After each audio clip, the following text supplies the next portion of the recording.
morning. We've talked the whole night through. Good morning. Good morning to you. Good morning. Good morning.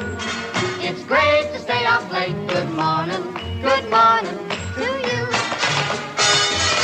When the band began to play, the stars were shining bright. Now the milkman's on his way. It's too late to say goodnight. So good morning. Good morning. Sunbeams will soon smile through. Good morning. Good morning to you and you and you and This is Where We Live from Connecticut Public Radio. I'm Katherine Shen. This hour, we're talking about one style of dance that's captured the hearts of Americans for decades.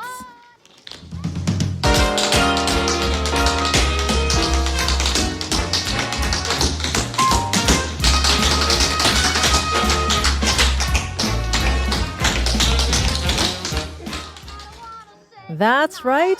Did you guess it right? We're talking about tap today, and you may have seen it performed on stage or in movies, or maybe you've even worn a pair of tap shoes yourself.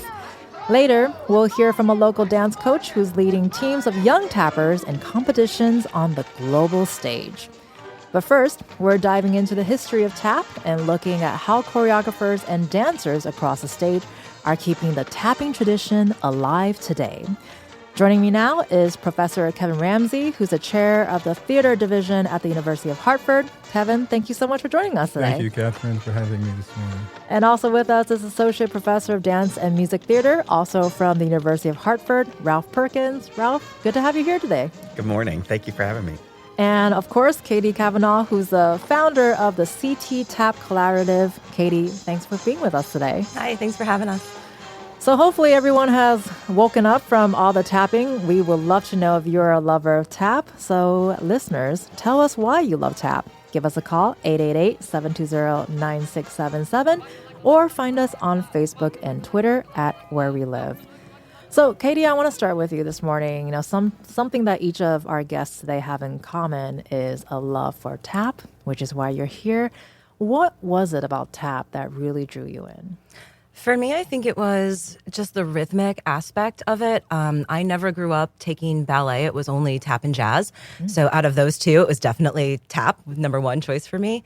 I think there was just something about being able to move the body and have the rhythmic resonance, like be able to be heard. You know, tap dance is one of the only dance forms that you can hear, that you can dance without actual music playing behind you because you are the musician. And I think that was something, because I am a musician, I've always been a musician, and at a young age playing instruments and being able to also dance a percussive art form, it just kind of tied it all together for me in a way that no other dance form could. And I think that's what really brought me so deep into it. Once I had broken my foot in college and I could not do any other forms of dance because I had to wear shoes.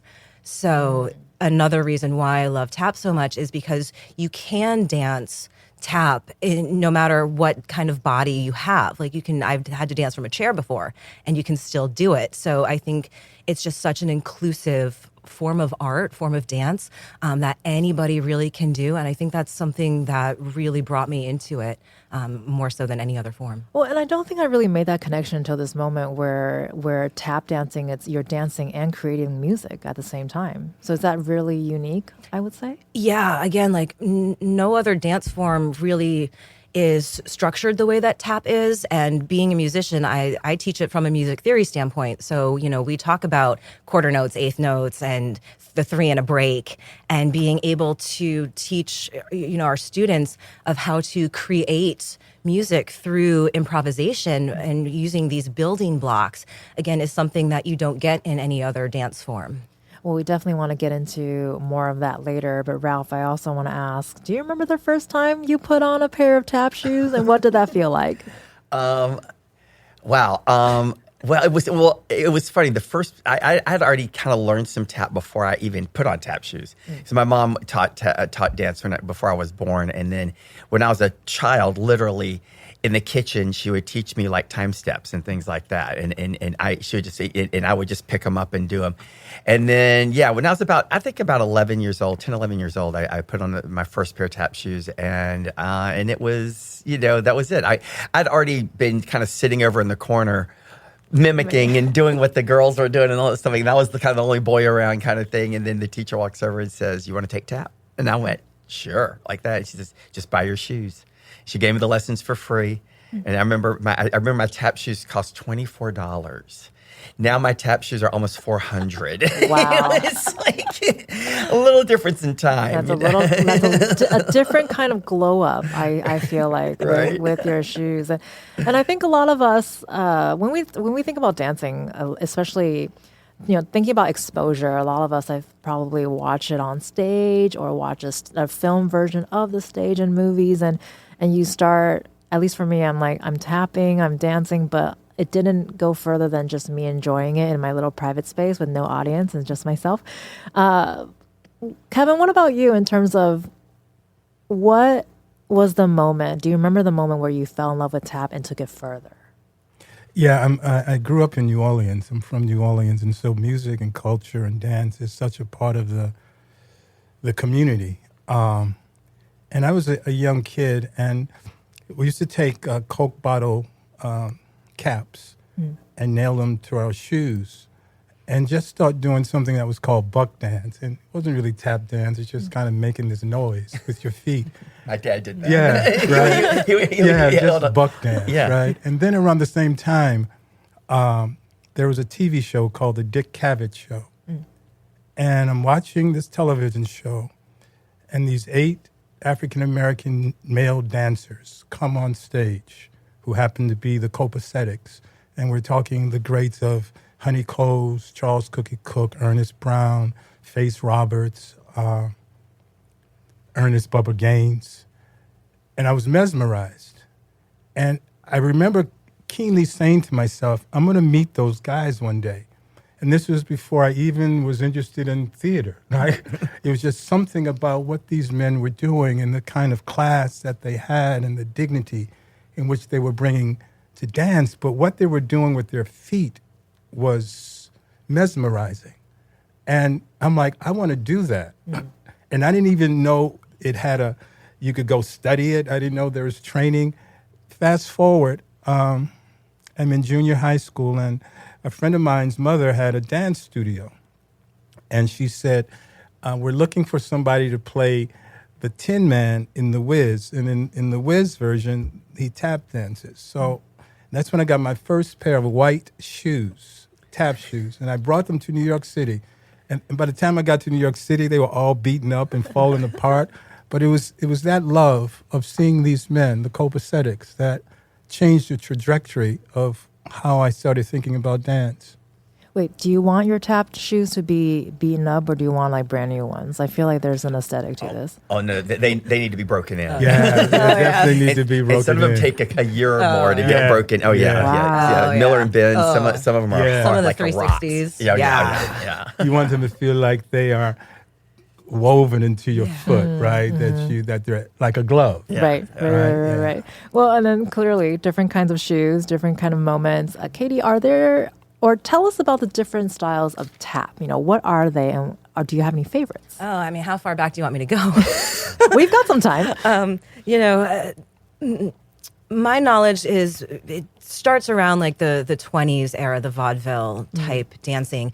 And a lot of times there were no taps on the shoes. It was just hard soled shoes. And in the cutting contest, the judges were underneath the stages, right? Because it was all about the music. So that style, again, like the buck style, was more prominent back in the early 20s, that vaudeville style. Legomania and flash tap came out of that more flashy type style where you saw the tricks, like the Nicholas brothers. They were all about that flash tap. And that's, I think, something that was different, that really kind of caught the eye, because the earlier forms of tap dance, like you had to be an all-around performer. You had to go on stage and not only dance, but you had to sing, you had to do your comedy act, you had to write the whole thing. So it was a totally different type of performance versus, what we had in the swing era and what came out on film, because that was, again, very showy and people were watching. So all of a sudden there were arm movements, and this whole style of Broadway tap sort of came about, and it became less about the music and more about the show. So, the tap dancers of the time, they kind of all went underground, and the tap became like this underground thing. You didn't really see hoofers out on stage. And it wasn't until I think the 70s with No No Nanette and Honey Coles kind of bringing that style of tap back to Broadway and showing what tap dance really was about. Again, it was coming back to the music, Black and Blue, well, another show, a tap show, that really brought out what tap was about in the sense of rhythm. And, then we have Gregory Hines and everything that he did to revolutionize tap. And tap went from this very swing-based style of like Bojangles and the copacetics and turned into like this harder sort of rock and roll, syncopated, heavy foot, Chuck Green type style. And from there, it grew even more with Savion Glover, and bringing like the hip hop element and the street aspect of tap, which again kind of brings it back full circle to when they were putting tacks and Coke bottles caps on the bottom of their shoes and having the cutting contest on the corners. And, you had to kind of work your way up to be on the good corners with the good dancers. So, that whole element of tap is very different than what we saw in film until the movie Tap came out. And you saw an actual, it wasn't choreographed. That whole scene, the tap challenge scene, that was all improv with the masters. And so to have something like that on film, I think also kind of gave people this idea of, tap dance is a little bit different than what we really think it is. So we've seen it change from, again, this no metal on the bottom of the shoes, very rhythmic style of dancing into something that's very growing with the music of the time, which swing, and becoming a little bit more that showy, that flashy, so that, it shows up well on film. And then again, changing to be, well, let's add the rhythmic aspect of it back in, then let's bring the street version of it in so it's a little bit more funky, and we can have different types of movements. Tap hop is becoming a thing where that mix of tap dance and hip hop, because they're kind of like cousins, right, in a sense. So we've also seen tap move into like a contemporary form. So you have contemporary tap where, you're taking a slow contemporary type song and you're not necessarily doing this 3 and a break type rhythm or these fast steps that you would always see.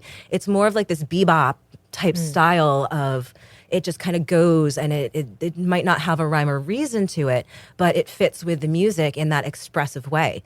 So tap has just grown and flourished in so many different avenues, because I think it's something that's adaptable in a way that, again, most other dances aren't, because we have the sound.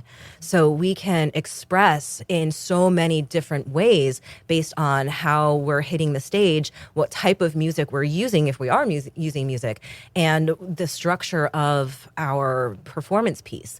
Improv has become, again, it's such a big part of dance that studios most likely don't teach unless you have, like an actual tap dancer who's studied like why improv is so important. So you have all of these different aspects, and just to watch how it's changed, how the style has changed, and be able to kind of go back and forth between all those styles, I think is something that keeps that tradition alive and keeps that history alive.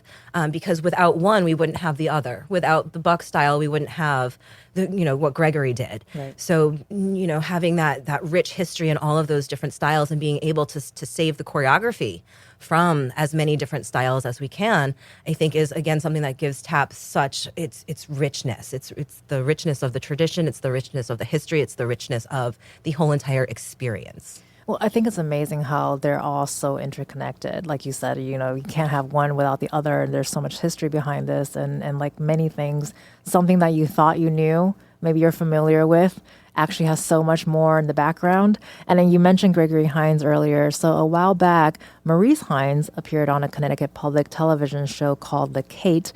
Maurice and his brother, Gregory Hines, were both tap legends. And sadly, Maurice passed away last year. But when he performed on The Kate, he danced alongside the Manzari brothers. So let's take a listen to a bit of that performance here.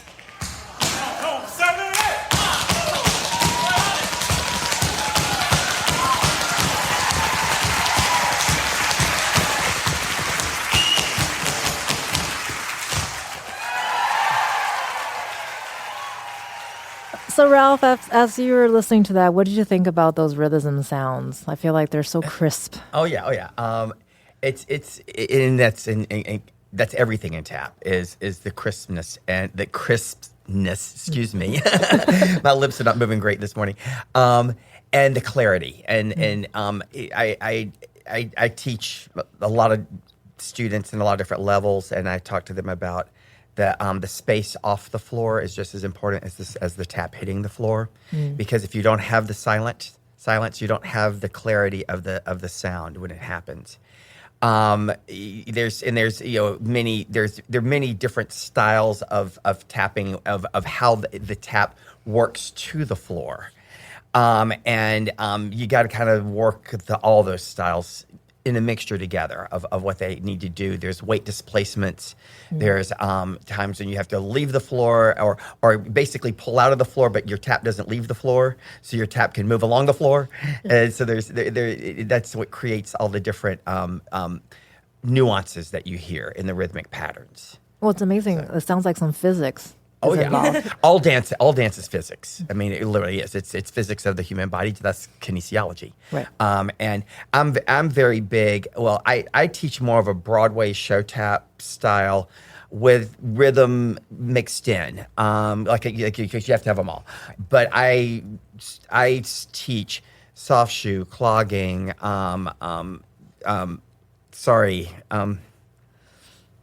It just went out of my you know brain. What? It's a very human thing to happen. It'll slap me later. Yeah, it will. Foxtrot. I'm sorry. And things of that nature that where you're dancing with rhythmic sounds.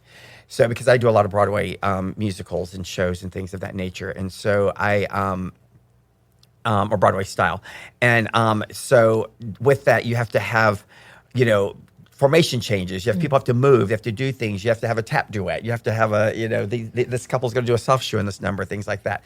Or if you're doing like I did Seven Brides for Seven Brothers, I added a whole clogging section into the challenge dance and things like that. So you have to pick up the different styles and what the dance style and the rhythm style have to kind of merge and work with each other. You mean it doesn't just magically come together? Oh, no. A lot of people think that. Right. Well, that's what I love knowing that, because it's just such a blend of art and sciences that I think we're kind of just starting to grasp. And Kevin, with everything that you just heard, can you talk about what separates a good tapper from a great tapper? My mind is spinning because I'm thinking about the history again of this art form. I think there are a lot of variables that separate good tap dancers from a great tap dancer. Articulation. What are you saying when you dance? It's not just about a bunch of steps. It's really an oral communication. And back to the history piece, like there are many cultures who have influenced this very unique American dance form. African, Irish, when we think even about flamenco. So tap dance is not unique in itself as it relates to rhythmic and what we do as using your feet to be a drummer. And so when we think about, the dynamics, vaudeville was mentioned, but even prior to that, there was minstrel shows that influenced dance in a very real way. And there was this collision that happened between African Americans and the Irish culture down in the Bowery in the 1800s, something called 5 Points. And I'd done a show called Juba, and it's about the competition between this Irish jig and reel dancer and this African boot dancer, right? Even when we think about South African boot dance, that's all about rhythm. But this unique American dance form, I can't even imagine that they imagine what this form would become, right? Because tap dance has actually influenced music in a very deep way. John Bubbles of Buck and Bubbles, was back in the 30s, was said to influence bebop. And we have Dizzy Gillespie saying he was listening to this tap dancer. And this was the first time where the heel drop was put in to really syncopate the sound in a way that had never been syncopated before, which then allowed jazz musicians to go, oh, I can create that riff in my instrument. So this lineage, again, when I was called to do this, I got full because I think about, again, at 8 years old, I see these men on TV. Fast forward, I get to be in the studio with them in the 1980s, in a studio called Phasels, which is a place where tap dancers and flamenco dancers would gather.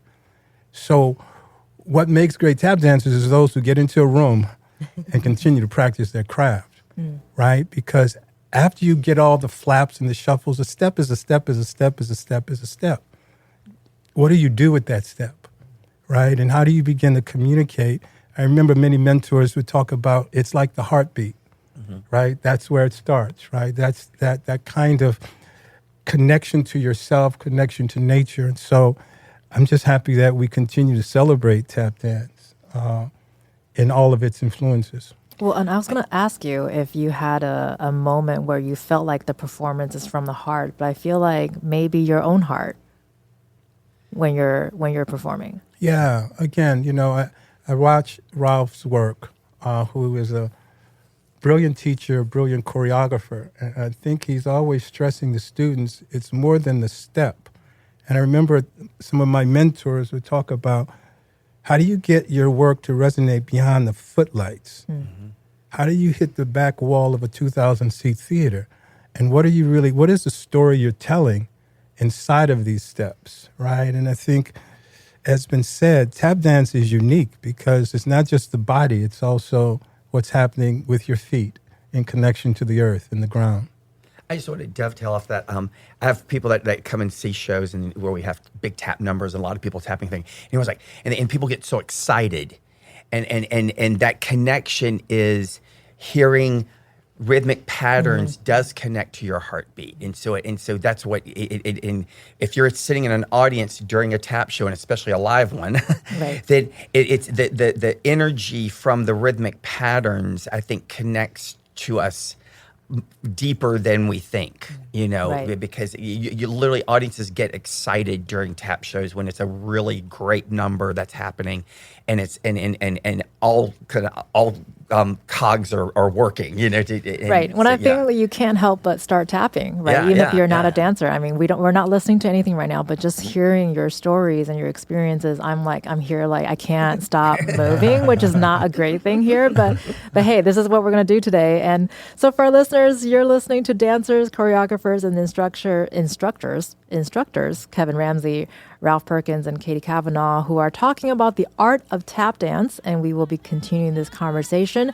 Coming up, we explore the evolution of tap in the U.S. through some of the greatest tap legends. Let us know if you're a Gene Kelly or Bill Bojangles Robinson or a Gregory Hines fan. We will love to hear from you. Give us a call, 888-720-9677, or leave us a comment on Facebook and Twitter at Where We Live. But every night the set that's smartest, intruding and nudist parties in studios. Anything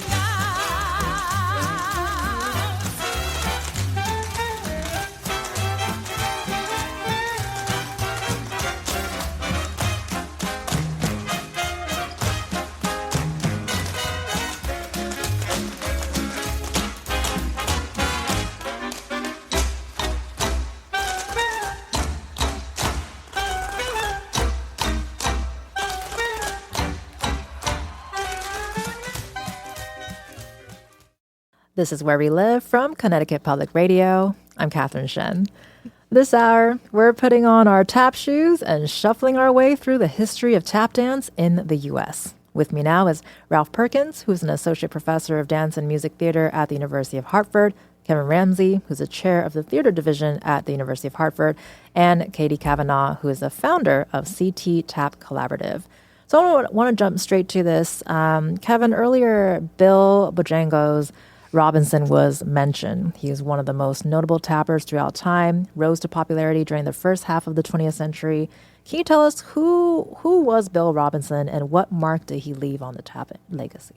Oh, he was a great influence. I mean, the general public may know him from all of the Shirley Temple movies, right? But besides that, he was an innovator, probably had some of the cleanest feet that a tap dancer could have. And he had this really infamous stair dance routine, which if you ever tried it, it's probably nearly impossible to perfect it. But I've seen many dancers do a great job at this stair dance routine. And he had an influence, and he coined this phrase, everything's copacetic, meaning everything's cool, right? Everything's good, which really led to this group of men, the Copacetics. This group was formed in 1949 that then led to influencing so many other dancers. And that's what's interesting to me about tap dance, how it's such a communal, even all of dance is communal, but there's something about, there's a community and a kinship and a fellowship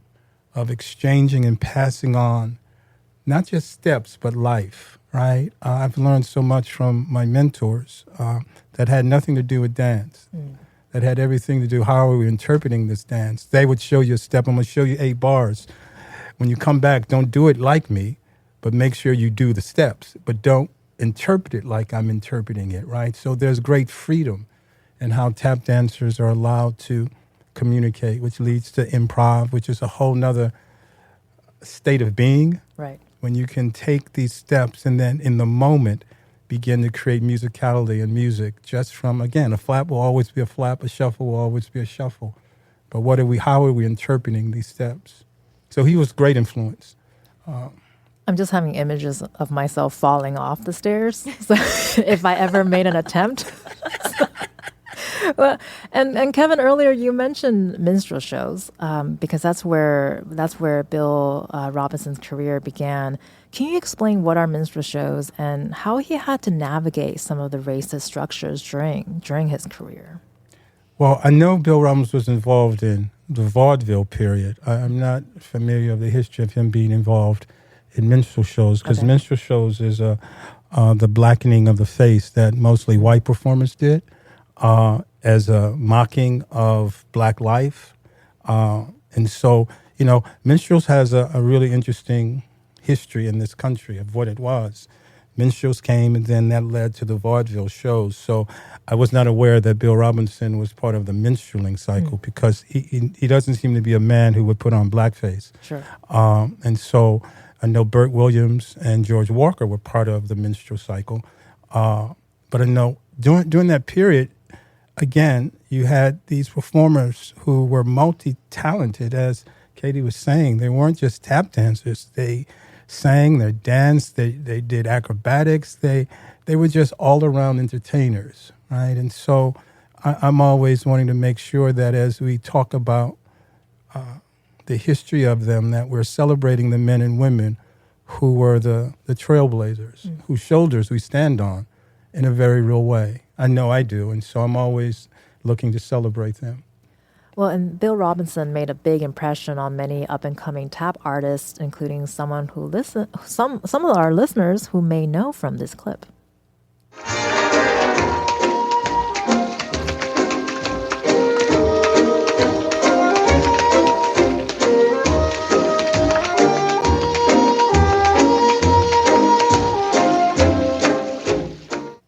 So, Ralph, we were just listening to Gene Kelly performing the 1952 classic Singing in the Rain, which I know a lot of people are familiar with. Let's talk a little bit about Kelly's legacy. What did he add to tap history? He added his way of moving was, I think, his strongest suit. He was an excellent tapper, but he was an incredible dancer, period. He had an athleticism to what he did that was untouched by many dancers for many years.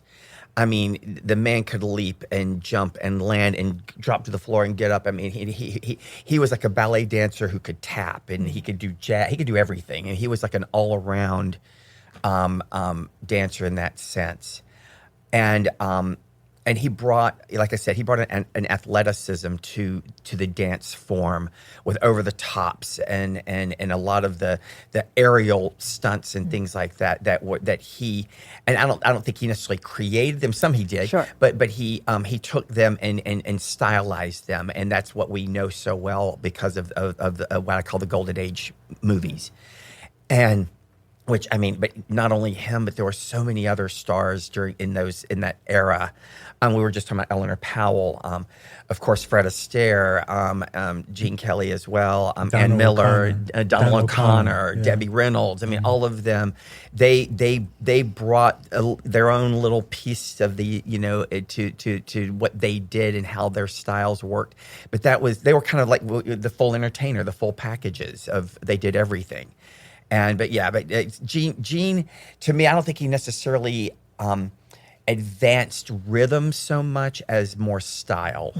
But he was amazing. Well, You can't Right. deny that too. Well, Eleanor Powell has been mentioned a couple times, and in the 1930s and 40s, she really launched her career through tap. Right? Can you tell us more about her? Well, I mean, I don't necessarily know her history herself, but she was an amazing tapper. I mean, she was one of those people that, I mean, her feet moved like lightning, and what amazed me about her, and as well as Fred Astaire and Donald O'Connor. And Miller, even you would watch them dance, and there would be sounds coming out of their feet, and you're thinking, "How are they doing that?" Right. I mean, that's what when I was growing up. When I grew up, there was no internet. We had 3 TV stations. There's the antenna on top of the chimney, Yes. that spun around and tried to get. Absolutely. But I would watch a movie musical and then and listen to what they were doing and watching, and I'd run out into the yard during the commercial breaks and do it in the yard, or you try to figure out what they were doing with their feet and all this stuff like that, because you just literally.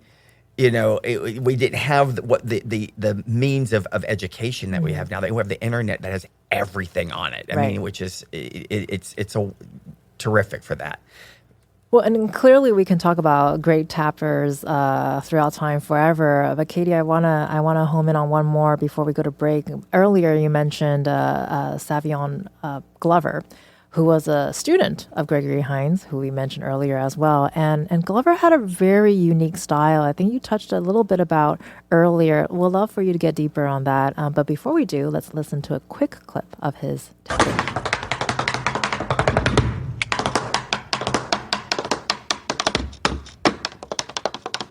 Okay, everyone is smiling the moment that clip started playing. So, Katie, we'd love for you to tell us about this style of tap that we just heard. Yeah, so Savion, he brought speed. And he brought that speed with a type of syncopated, like, downbeat that we hadn't heard before. And being a student of Gregory grew up with the masters. So he, had the old style as well as everything that he created. And he was able to pass that down to Savion and let Savion, again, because tap is so open as a form of dance. There's so much interpretation. Again, a shuffle is a shuffle, but how do you do that shuffle? There's 30 different ways to do that same shuffle. So what Savion did, he took everything that he had learned. There was nothing new there, but he just kind of tweaked it in a rhythmic sense that we hadn't heard before. And I think that's something that a lot of us still kind of get tripped up on when we're teaching, because students know a step, and then as soon as you change that rhythm, it's the same exact step, different rhythm, all of a sudden they can't do it. And that's kind of like what Savion brought, because he was able to really mix the tap and what was happening in music and what was happening in life in the 90s with the whole hip hop explosion. Right. And noise funk was like the history of tap dance, like literally from the beginning to the end. And what he was able to do with that was just to bring this different element and mix it with everything that was modern. And Gregory was doing that in a way with a rock and roll, but Savion took it that one step farther. And there's even a clip I remember from Sesame Street where he kind of like did this little rap and he tapped to it. Right. So there was this element of being able to mix this style in a totally different way. And because he's Savion, he could, just the way that his feet moved, I don't think anyone has come even close. Maybe Cartier Williams, who was Savion's protege, but nobody really has been able to recreate that style. When you hear a clip of Savion, like, you know it's him, because there's no one else that sounds like that.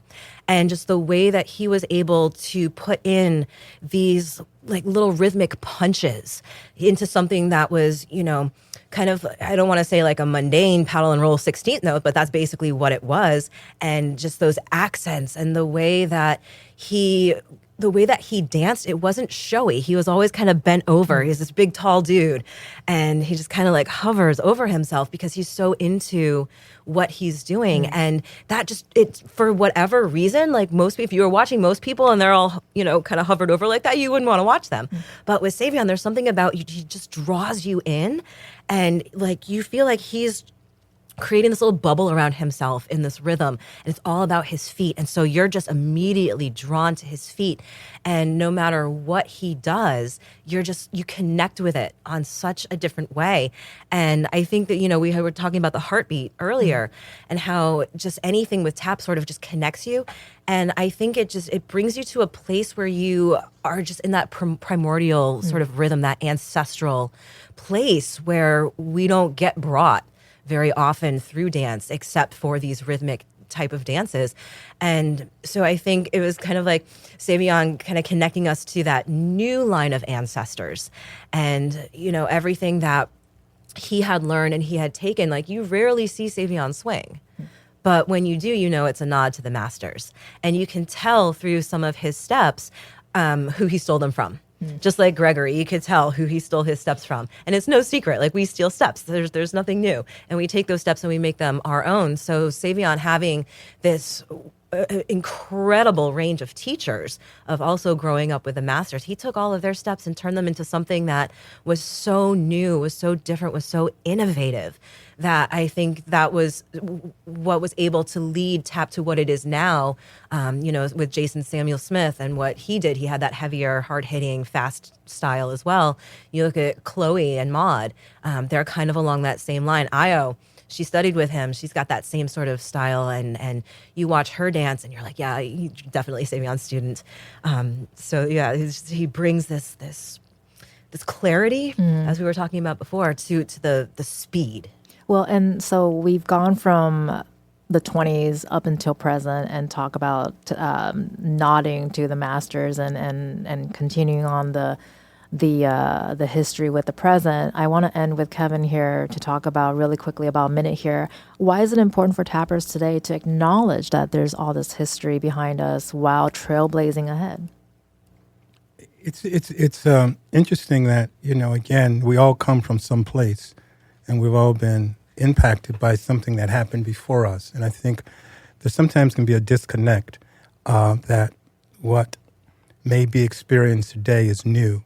And I think if you've been around long enough, you can identify where things are coming from in a very real way, right? And so when I think about the Nicholas brothers, when I think about Sammy Davis, when I think about Peg Leg Bates, when I think about John Bubbles, when I think about Chuck Green, when I think about Clara LaReed, when I think about Brenda Buffalino, when I think about Diane Walker, when I think about Ayodele Cassell, the young tap dancers, I think that we are part of a rich tradition and a family. Katie was just mentioning Savion. When I worked with him in Black and Blue, Savion had the unique ability to see a step and he was a savant in a way, that he could see it and then do it immediately. He didn't have to have you break it down. And that was scary, to watch a young 15-year-old kid be able to dissect things, but he had been influenced by so many people.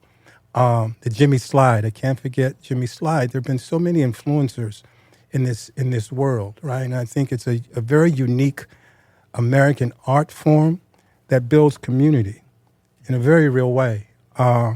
It has its own voice, and where it's going. There's a young dancer by the name of Jared Grimes, who's in the recent production of Funny Girls on Broadway.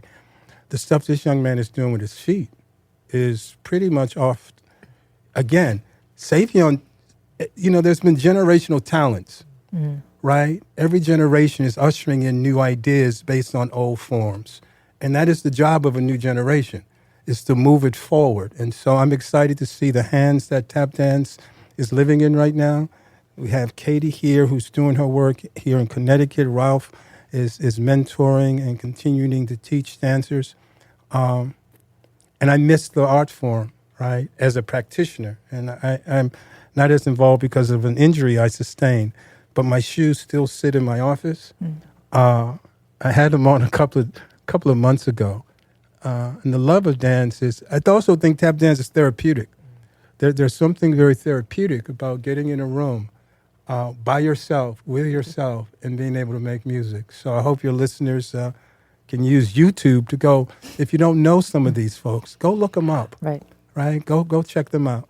Absolutely. And I want to thank you all for sharing your experiences and tapping with us. My feet are twitching right now. So I have all of you to thank for that. You've been listening to Professor Kevin Ramsey, who's the chair of the theater division at the University of Hartford. Kevin, it was so great talking with you today. My pleasure. Thank you so much. You're also listening to Ralph Perkins, who's an associate professor of dance and music theater at the University of Hartford. Ralph, thank you for bringing your tap shoes here today. Thank you. And also Katie Kavanaugh, who's the founder of the CT Tap Collaborative. Katie, thank you for sharing your love for tap dancing with us. Thank you. It's been a pleasure. And coming up, we are going to be hearing from Jillian McNamara, who is a local tapper, teacher, and gold medalist. She just returned from Prague, where her students represented Team USA at the World Tap Championships. You can join the conversation, 888-720-9677, or find us on Facebook and Twitter at Where We Live.